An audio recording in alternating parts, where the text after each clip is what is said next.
Welcome to Power Project SARMageddon. Some of you might already be familiar with this series. For everyone else, in case you missed it, it was originally posted on Mark Bell's Power Project YouTube channel, but we've decided to go ahead and move everything over to this channel. So to catch you guys up to speed, we're going to replay every episode, and from here on out, every new episode can be seen here on this channel. Thank you and enjoy.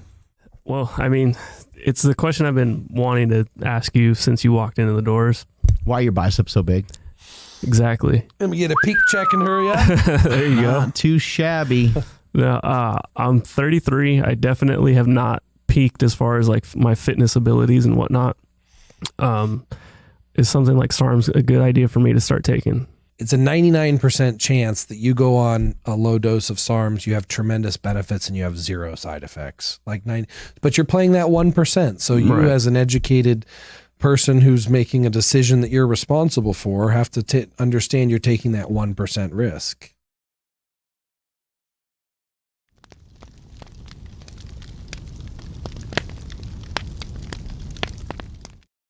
A disclaimer and a warning to anybody that's about to watch this video. The views and opinions in this video are just that, views and opinions.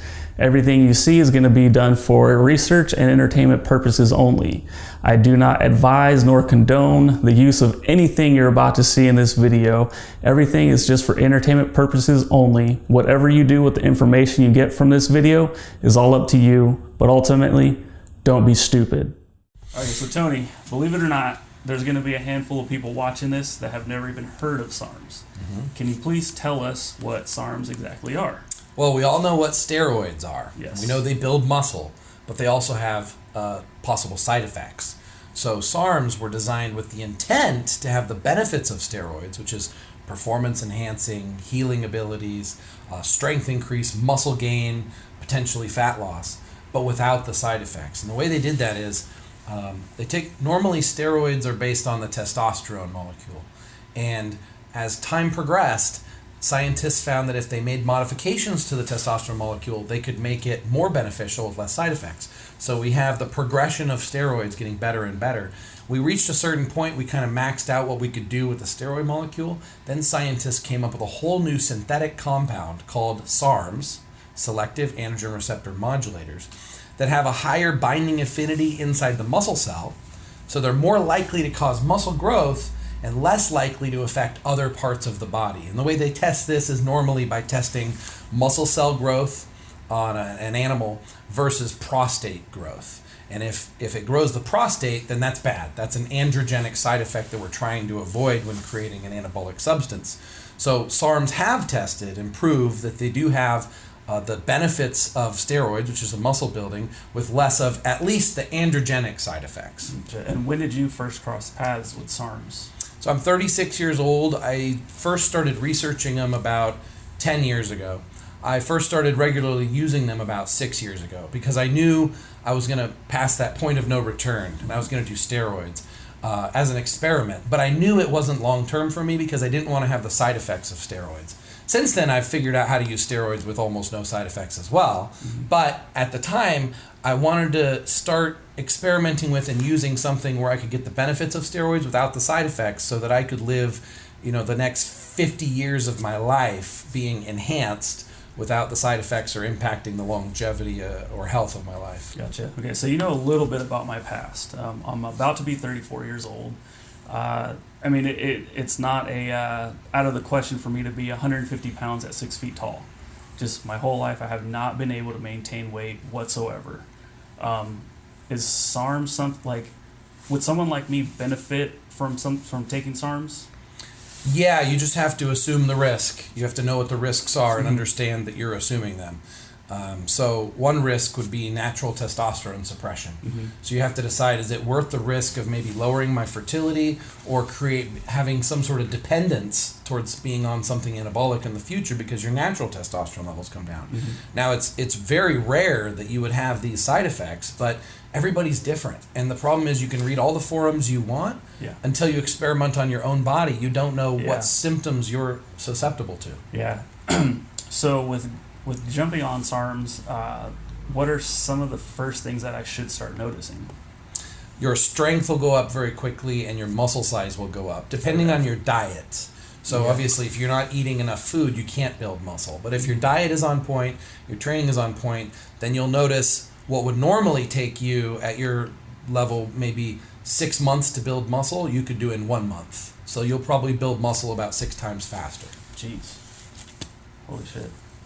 I didn't even think about that part. Okay, so when you're talking about like potential like drawbacks to taking them, so testosterone suppressant, is there any kind of like on cycle therapy that you can take? Most people who take SARMs don't take any on cycle therapy, and they're fine. They don't experience side effects. They're not on them a high enough dosage or long enough to actually have enough testosterone suppression to matter. And SARMs replace a lot of the benefits of testosterone. So even if you suppress your natural testosterone, the SARMs replace all the benefits of it, so you don't even notice your testosterone's lower, usually. Yeah.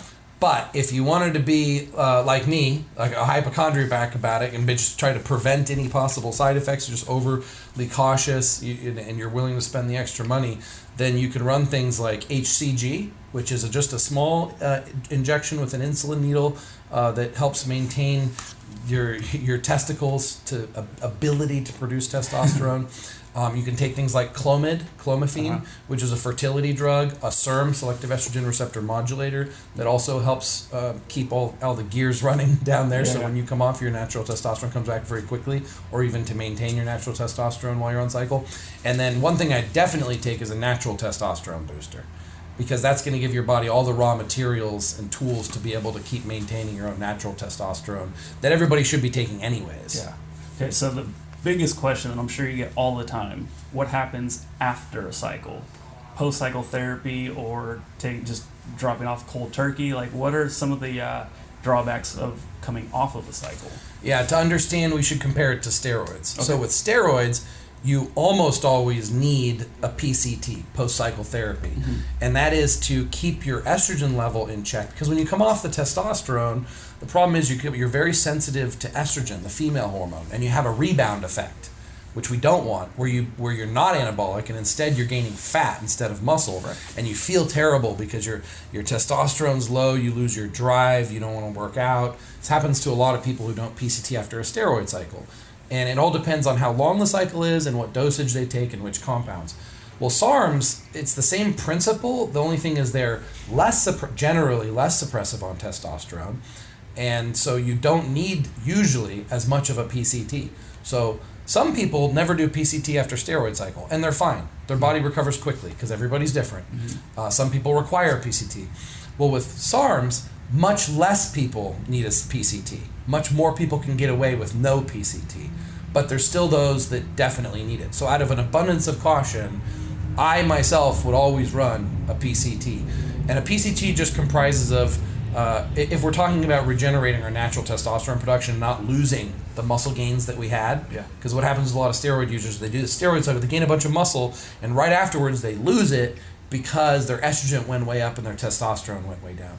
So you can take something to lower the estrogen level, which would be, or block the estrogen, which would be something like a Nolvadex, same as tamoxifen. You could take the HCG, which regenerates your natural testosterone production, the Clomid, which does a little bit of both, and that would be and then plus a natural testosterone booster. So that would be like the general PCT, and I'd recommend that you do that out of an abundance of caution, but it doesn't mean that everybody absolutely necessarily needs to do that after a SARM cycle. Yeah, I mean, when you kind of said something like for certain people, right? Like certain people can get away with it, other people are just overly cautious. But like Joe Rogan says, some people could eat peanuts and die, right? So do you think it's like a one size fits all, or something you take might affect you differently than something I take as far as like gains? As far on the gain side, it does matter by the individual as far as what dosage is going to work for you, what SARM is going to work better for you. It's the same in the steroids world as the SARMs. I keep referring to steroids because a lot of the same physics and principles apply to steroids. Gotcha. So you might make much better gains than someone else off the same dosage of the same SARM. That happens. Or you might get better strength and less muscle, or vice. There's a lot of other factors. One thing I teach is the anabolic matrix, which is there's all these different growth pathways. Yeah. So the SARMs is affecting one growth pathway. It's affecting the androgen receptor, which is the anabolic thing that triggers protein synthesis inside the muscle. But there's so many other growth pathways that your body genetically, or the lifestyle and diet and training that you have, may be affecting all of these different growth pathways that are also part of the formula differently. Yeah. So that's why it's hard to come in on a SARM cycle or steroid cycle and just say, this is the dosage, this is what you do for 6 weeks. I always like to come in at a normal, safe, lower dosage, see how your body reacts, and then you can decide whether to increase it or switch it from there. And every week you're reassessing by how you feel. You need to become in tune with your body. Yeah, I just wanted to point that out because I think it's really important that if somebody's watching this and they somehow get a hold of everything that I'm taking, maybe we'll talk about that next. I don't want them to think I'm going to make exact same gains, or I'm going to make, whatever happens by the end of this documentary. I'm going to do that because it worked for him. So I want everybody to know that that's definitely not the case.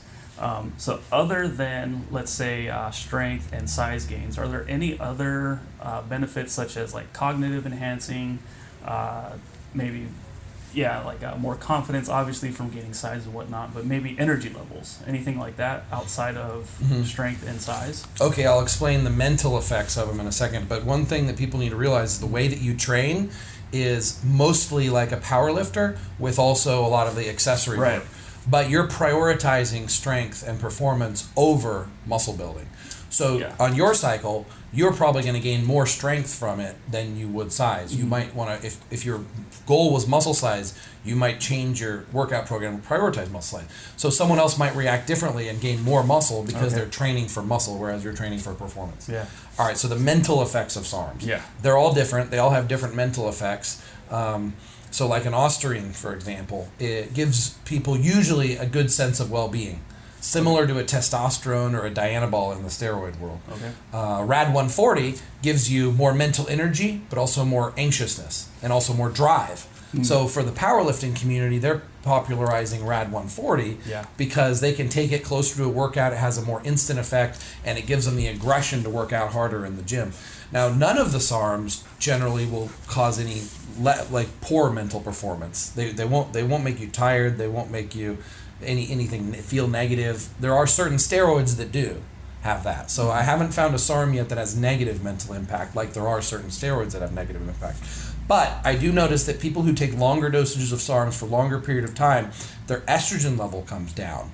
Because they're producing less testosterone, there's less testosterone to convert into estrogen, and estrogen has positive mental properties. It gives you your sex drive and your energy, and also a sense of well-being. I had no idea. So if you notice that you're starting to drop on that, then you might want to add in something that increases your estrogen, which sounds counterintuitive, but what matters is the ratio between the androgen, the anabolics, and the estrogen. So if now your anabolics are high because you're on SARMs, but your estrogen's very low, like too low, then you're going to have negative mental side effects, and we might want to bring the estrogen up. Normally, if our anabolics are low, we don't want to bring estrogen up. We're going to lose muscle and get fat. But if our anabolics are way up here, we have room to bring our estrogen up to feel better and be healthier and help support our lipid profile and prevent high cholesterol. And so at that point, and this is one of the things, like, hopefully we'll keep talking as it goes on, because we need to reassess. If you start feeling that way, then we might add something in that helps increase estrogen. Gotcha. So then in regards to like testosterone and sex drive and stuff, what do these do to your libido? Usually very little effect on libido.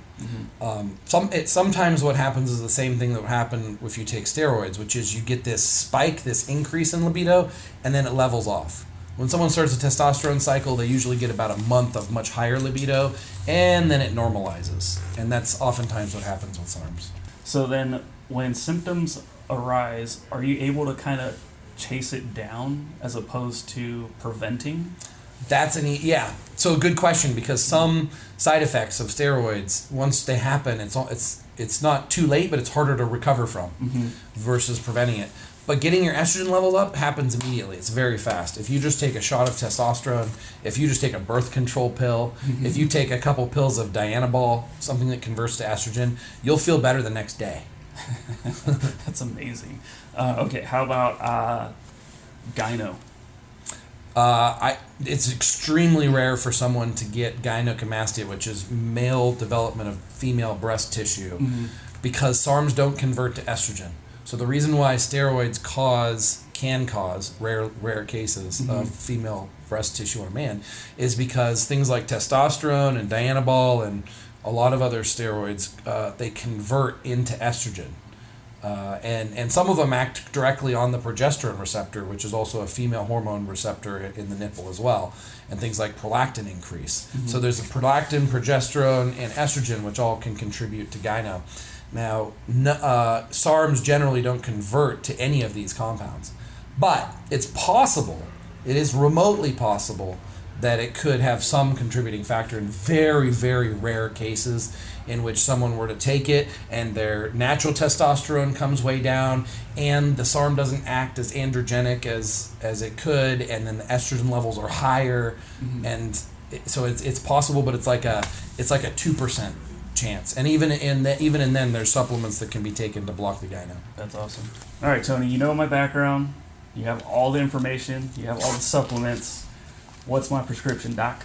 All right, we're going to take 6 different supplements here. Okay. Now, not that someone would always need to take 6, but this is a very healthy way to approach it, in my opinion. So the first SARM you're going to start with is Osteomuscle Ostarine. Okay. And you're just going to start with 10 milligrams. It's a very low dosage, 10 milligrams per day. Doesn't matter what time of day you take it. Okay. And we're going to see how your body reacts. We're going to make sure you don't have any allergic reactions or anything weird happens.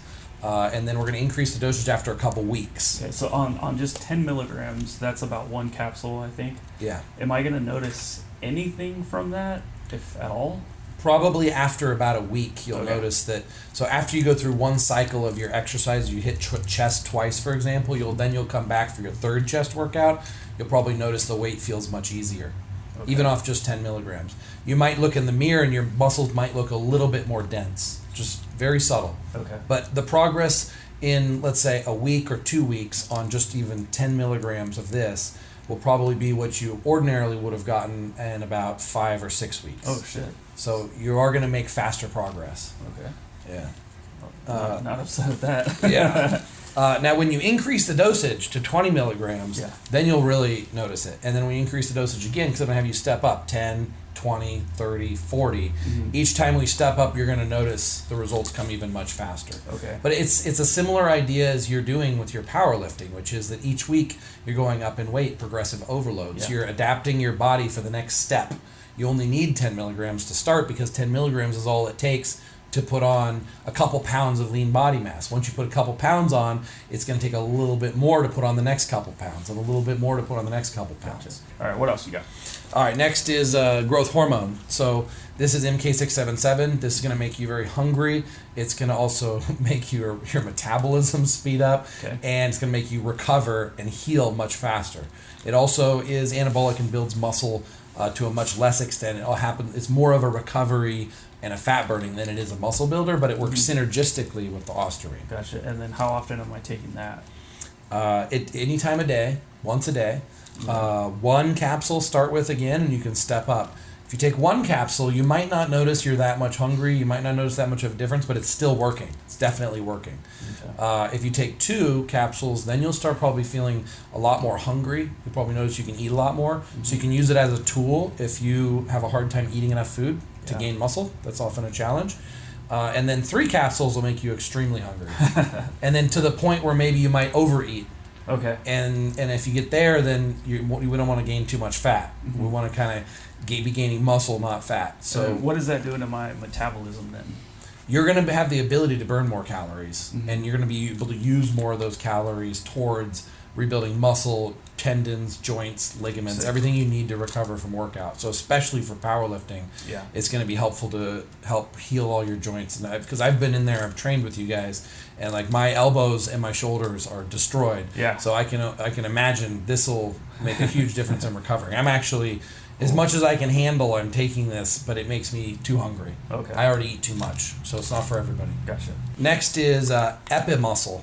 Now this is an extract from chocolate. It lowers myostatin, which makes it easier to build muscle. Cool. Now this is all natural. It's not a SARM, and it works synergistically with these other things. but it is not a super powerful thing. It's just going to be complementary and support all of it to work together and amplify the effects of the other things that you're taking. And then side effects of that? None. The same None as whatsoever. eating chocolate.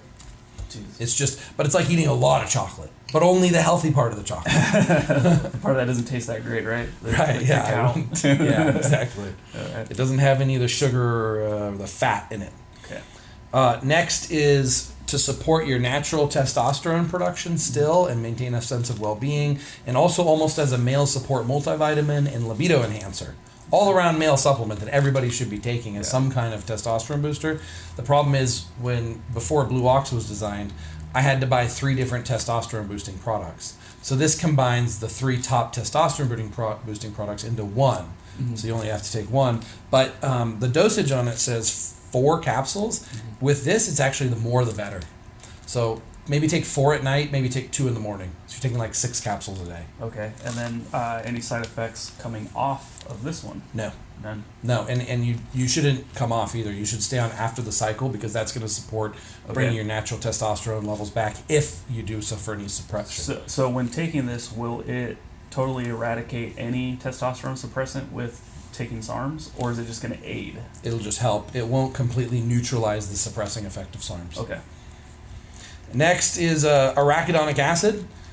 So when you work out, your muscles are converting arachidonic acid, which is a stored type of fat inside the muscle cell, into a prostaglandin, which causes inflammation, which is one of the reasons why you get sore when you work out, which is the signaling to your body to repair and grow the muscle more. So see, if you didn't have that signaling, your body wouldn't know to even grow your muscle. You would never really recover beyond your last workout. You would never progress. Now, if you were just concerned about health, we would want to reduce arachidonic acid. If we're concerned about performance and building muscle, we need to saturate our muscle cells with arachidonic acid. Okay. So with this, you're going to notice you're going to be a lot more sore. Mm-hmm. Your muscles are going to hurt, but they're also going to recover and grow exponentially larger faster. Okay, so even though they're going to feel more sore, they're going to be able to recover faster than normal? Yes, yeah. Okay. Because see, here's what happens. What the problem is, if people work out hard and they don't get sore and they don't provide that stimulation to recover that muscle, then they go into the next workout, they're not fully recovered. Okay. But you can go to the next workout, even if you still feel a little bit sore, you're actually more recovered with arachidonic acid than without. And then lastly is Slim pills. So if you want to build a lot of muscle, eating carbohydrates is really helpful. Mm-hmm. You're going to hear about the keto diet, low carb diet, carb cycling diet. It's been my experience that you can build a lot more muscle a lot faster and strength by using carbohydrates. Mm-hmm. Not to say there's not a place for keto diet. I love keto diet, but that's more of like for getting shredded, for increasing aerobic performance like running or non-powerlifting, non-weight training type performance, or for health. Mm-hmm. But for bulking, putting on muscle and putting on strength, carbs is your friend, and this is going to help those extra carbs that you eat to not get stored as fat. You're going to be able to increase your carbohydrate intake, have more of the carbohydrates go into the muscles and less convert to fat, which means it's, in essence, building muscle. That sounds a little too good to be true. Yeah, you just have to experience it once. Go eat a ton of carbs, take 4 capsules with your carb meal, and watch. Do a pinch test. See how much, it's not usually fat, it's usually water spillover, but see how much you spill over versus how pumped you feel. Okay. And watch the next day in the gym how much fuller your muscles are because you're able to hold more carbohydrates. Yeah. Okay, so you took a look at my blood work. We'll get into it. I was actually surprised that someone else in the fitness industry saw it, said it was the healthiest labs they've had ever seen. And then followed that up with, I don't think SARMs is the right way to go. What's your take after seeing my labs? I agree. Your lab work shows that you are very healthy. Now, we can't see everything from the lab work, but it is one of the best lab works I've seen. The only thing out of range was your LDL, and it was pretty much normal for an athlete. Okay. Now, if you do take SARMs, your lab work is going to get worse, but it's not going to get significantly worse, in my opinion, in any ways that really matter to your long-term health. Mm-hmm. I don't think you're going to have any reduction in your health, but I do think it's going to reflect on the lab work. I think your cholesterol is going to change. I think your liver enzymes might increase just because you're going to be able to train harder. It's going to tax your liver a little bit more. Again, not a problem. Mm-hmm. we'll analyze it after, because I don't want you to worry, because when you get your next lab work, I just want you to be prepared. I don't think it's going to look as good, but I'll explain why the changes are pretty much irrelevant, most likely. Gotcha. Okay, so the way I'm looking at it, my labs, my visceral fat is super low right now. Mm-hmm. Everything seems to be very much on point, except the way I look in the mirror and except the weights that I'm able to pick up right now. So if everything is on point, what's going to happen from here? Like, is it going to get better? Or is it going to get worse? As far as with or without SARMs in general? Like, as I age... Your lab work can only get worse. If your lab work is perfect right now, yeah. As you get older Okay. or as you take any different supplement or whatever, you can't really get much better. Okay, so I'm not crazy, because that's all I could think of was like, if everything is perfect, why am I still weak under the bar? Why do I still have fat just kind of always right here, and I still have skinny arms and legs? Yeah. I need some help. That's why I reached out. It's because you're natural. This is the natural form of the male body. So am I at my peak for my natural body?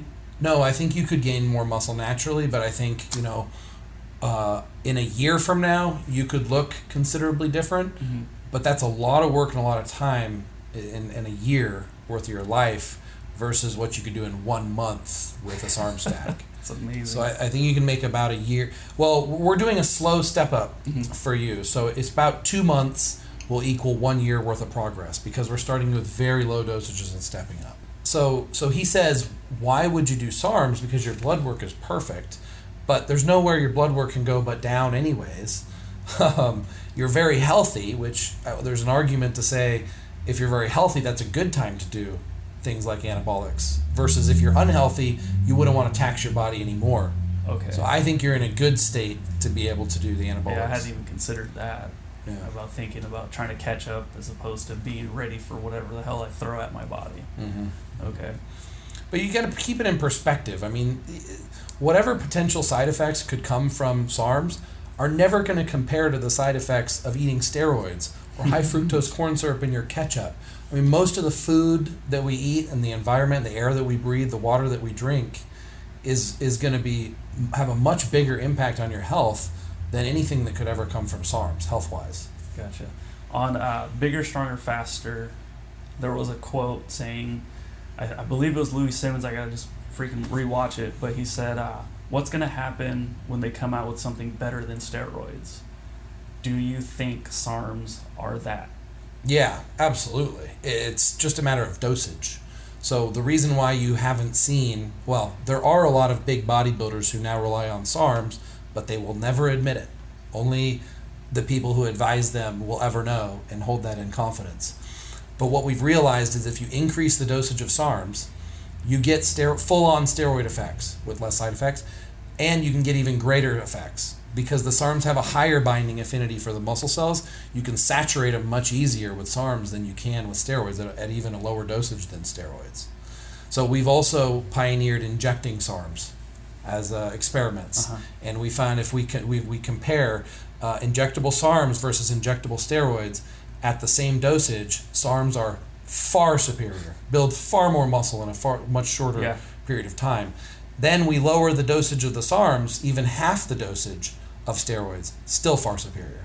Wow. So we're still experimenting to see what all the potential side effects are, but we are noticing a lot less side effects from SARMs and a lot more muscle gain at the very higher dosages. I don't want people to think I'm advocating to take megadoses of SARMs, but everything I've seen from the research that we've done shows they're more effective than steroids and safer. Gotcha. Why do you think some of the, I'll just say OGs of anabolics, they haven't quite accepted SARMs yet? Because steroids work.